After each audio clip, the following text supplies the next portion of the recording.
Road ప్రమాదంలో బతికి బయటపడ్డానన్నారు MLC అభ్యర్థి యాదగిరి శేఖర్రావు. కోరట్ల సమీపంలో వాహనం ఢీకొట్టడంతో నిన్న కాలు ఫ్రాక్చర్తో బయటపడ్డానని తెలిపారు. కరీంనగర్ మెడికేర్ హాస్పిటల్లో ప్రెస్ మీట్ నిర్వహించారు. ఎవరూ అధైర్యపడొద్దని, మరో 2 రోజుల్లో కోలుకుంటానన్నారు. కరీంనగర్, హైదరాబాద్, నిజామాబాద్, మెదక్ పట్టభద్రుల స్వతంత్ర అభ్యర్థిని. ముఖ్యంగా నిన్న రోజు కోరట్ల షిరిడి సాయిబాబా టెంపుల్ సమీపంలో కారు యాక్సిడెంట్ అయిన సంగతి మీ అందరికీ విదితమే.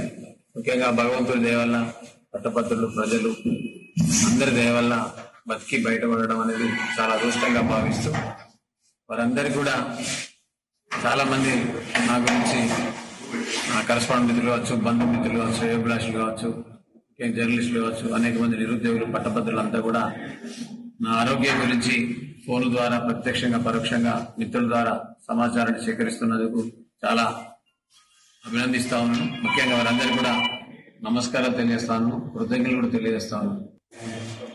ప్రెస్ మిత్రులందరూ కూడా శుభాభివందనలు తెలియజేస్తూ, నేను మీ